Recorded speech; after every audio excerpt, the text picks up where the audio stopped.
there are people who came here, who came to this planet, who came to Earth to experience love.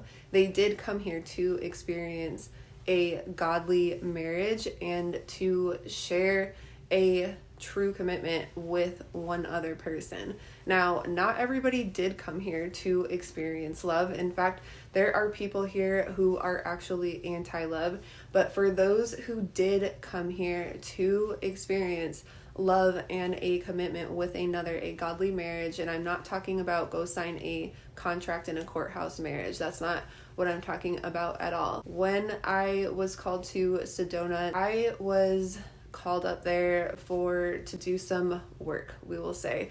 And typically when I'm called up there, I do not necessarily know what I'm going to do, but I will at least have an idea of an area or at least a hint of what I might be getting into or what the theme is. But this day I had no idea. I just know that I had to leave on time at the minute that I had to leave, and I left. And when I got into Sedona, I got pulled to the church. I had to park at the bottom. I had to walk quite a bit of ways up. I had to wait a little bit in line to get into the church. And when I got into the church, I was going to light a candle and I was going to take a picture. So right when I walked in, I took out my phone and it was 11:11.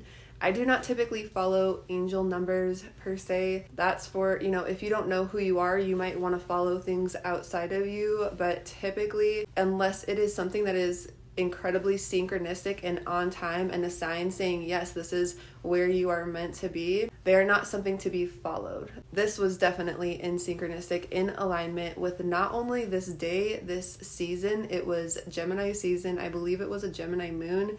And this is about the twins in marriage. This is about two people coming together. This is the pillars in true love, but also what splits true love up. This was also a really big theme of the fall of mankind and couples and marriage. Another theme that came up around this time was non-monogamous relationships, and particularly knowing what is actually God talking and what is not God talking, what is your higher self and what is something outside of you. So when I got called in there, I saw the time, and when I went to light a candle, I was told pray. So when we are praying in the will of God, it goes really, really far.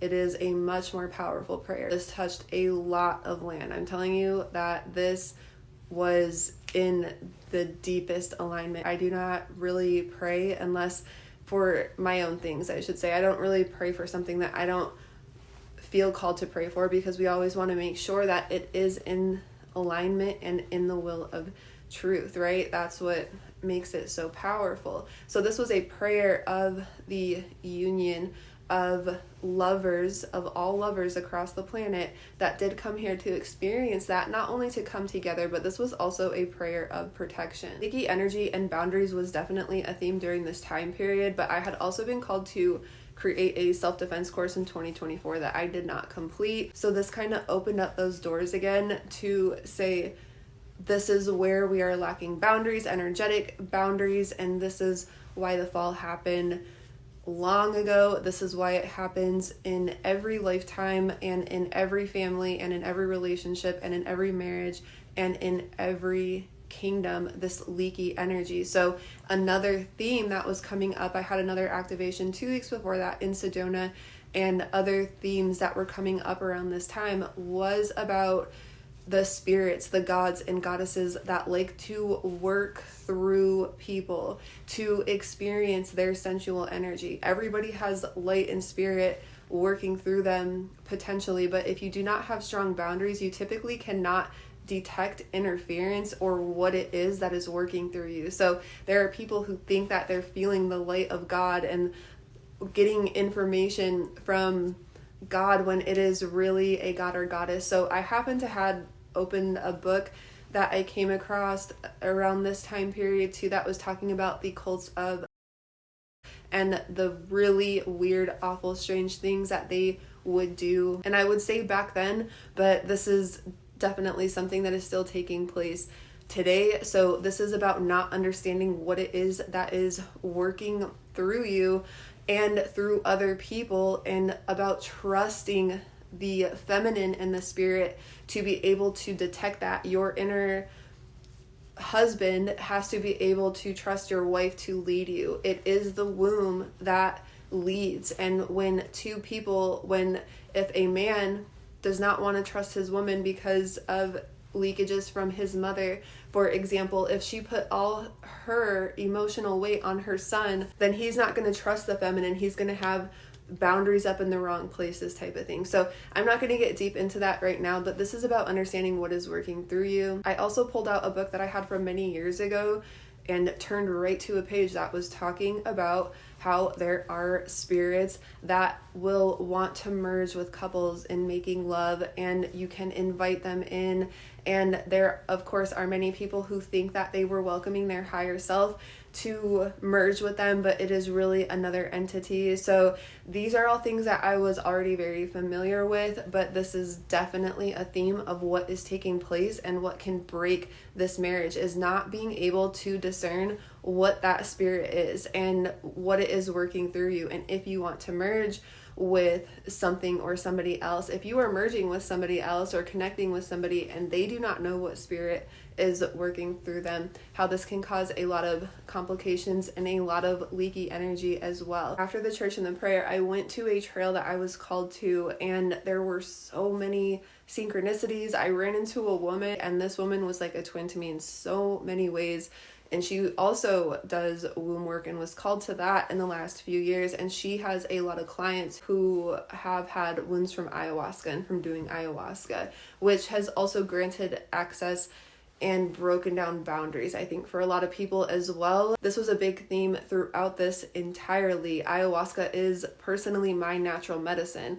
That is the medicine that I offer to people without actually doing it. This is truly about understanding what is yours, what is somebody else's, and what is a third party interference, because it is not always going to come in the form of another person. This was a huge theme around this time. It is all about third party interference. We also do not want to shame people for their personal preferences and their choices and their will to do what it is they want to do. I have found, however, in my work, absolutely, that when you heal the wounds of the sacral, of your reproductive center, when you heal the wounds of the womb and of the lineage of the womb, those who are into weird things typically are not going to be into them anymore. They typically do not want to have those